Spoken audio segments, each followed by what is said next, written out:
बिस्मिल्लाहिर्रहमानिर्रहीम। अस्सलाम वालेकुम। मैं हूं डॉक्टर सादिया और हम आपको अपने चैनल हेल्थ की दुनिया में खुश आमदीद कहते हैं। नाजरीन, आज का हमारा टॉपिक है स्कैंटी पीरियड्स। ये क्या हैं, क्यों होते हैं, इसकी क्या वजूहात हैं, ये सारा हम आपको आज के वीडियो में बताएंगे। नाजरीन, इससे पहले मेरी वीडियो को लाइक करना, शेयर करना, सब्सक्राइब करना मत भूलिएगा और बेल आइकन को दबा दें ताकि डेली की वीडियो आप लोगों तक पहुंचती रहें। स्कैंटी पीरियड्स वो माहवारी या वो पीरियड्स जो पेशेंट को बहुत कम महसूस हों, 2-3 महीने के बाद आएँ या सिर्फ जो है इसको स्पॉटिंग महसूस हो। क्योंकि बहुत से जो पेशेंट होते हैं वो ये सवाल करते हैं कि हमें माहवारी जो है 2-3 महीने के बाद आती है, अगर आती है तो सिर्फ जो है दाग लगता है, स्पॉटिंग होती है। इसको स्कैंटी पीरियड्स कहते हैं। इसकी जो है वजूहात कुछ वो नेचुरली होती हैं जिसको फिज़ियोलॉजिकल कहते हैं और कुछ पैथोलॉजिकल होती हैं। फिज़ियोलॉजिकल जो कुदरती वजह होती हैं उनमें ये होता है, अगर कोई फ़ीमेल जब उसकी माहवारी ख़त्म होने वाली होती है, मेनोपॉज़ की तरफ जब वो जा रही होती है, उसकी एज 40 ईयर्स से ज़्यादा हो गई हो, तब भी उसकी माहवारी इरेगुलर हो जाती है, बहुत कम आती है।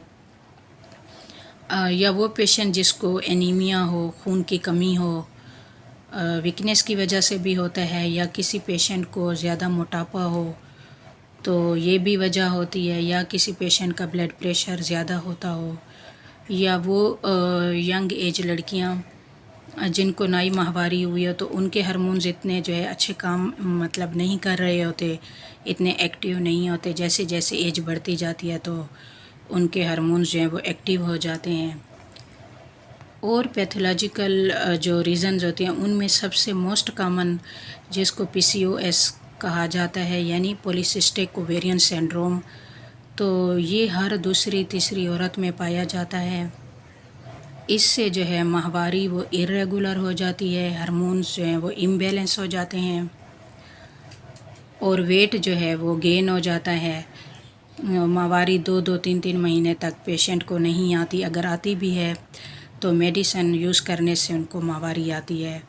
तो इसकी सबसे बड़ी वजह ये होती है कि बहुत से पेशेंट ऐसे हैं जिनका लाइफ स्टाइल कुछ यूँ तरह से है, वो ज़्यादा बैठने का काम करते हैं, मतलब हेल्दी डाइट नहीं लेते, ज़्यादातर जंक फूड का इस्तेमाल जिसमें बर्गर, पिज़्ज़े हो गए और बेकरी आइटम्स आ जाते हैं, इनका इस्तेमाल ज़्यादा करते हैं। ड्रिंक्स का ज़्यादा इस्तेमाल करते हैं, वेजिटेबल यूज़ नहीं करते, फ्रूट्स का इस्तेमाल नहीं करते।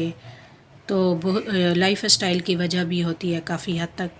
इसके बाद आ जाता है थायराइड। ये भी मतलब अगर थायराइड किसी को हो, उसका लेवल उसकी बॉडी में कम या ज़्यादा हो तो इससे जो है मतलब मेंसेस माहवारी वो डिस्टर्ब हो जाती है, या तो भी माहवारी आती नहीं, या अगर आएगी तो 1 महीने में 2 बार भी आ जाती है। तो इसके टेस्ट करवाए जाते हैं और आपकी जो डॉक्टर होती है आपको मेडिसिन तजवीज़ करती हैं। फिर उसके बाद आ जाता है प्रोलैक्टिन हार्मोन्स। जब इसका लेवल आपकी बॉडी में बढ़ जाता है, इंक्रीज़ कर जाता है, मतलब आफ्टर डिलीवरी जब एक माँ अपने बच्चे को फीड करवाती है, दूध पिलाती है, तो उसके जिस्म में जो है प्रोलैक्टिन हार्मोन्स की ज़्यादती की वजह से उसको माहवारी नहीं आती, या आती है तो कई महीनों के बाद बहुत ही कम आती है। या कोई मदर मतलब अगर वो लैक्टेटिंग नहीं है, उसको बच्चा मतलब नहीं है, वैसे ही उसकी बॉडी में अगर प्रोलैक्टिन हार्मोन्स की ज़्यादती है तो तब भी उसको इनफर्टिलिटी हो सकती है।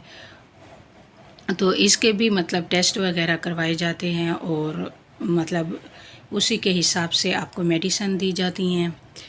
तो आपको अपनी पीरियड्स की रूटीन को सही करने के लिए डेली एक्सरसाइज करनी है, वॉक करनी है, हेल्दी डाइट लेनी है, सब्जियों का इस्तेमाल ज़्यादा करना है, लिक्विड का ज़्यादा इस्तेमाल करना है,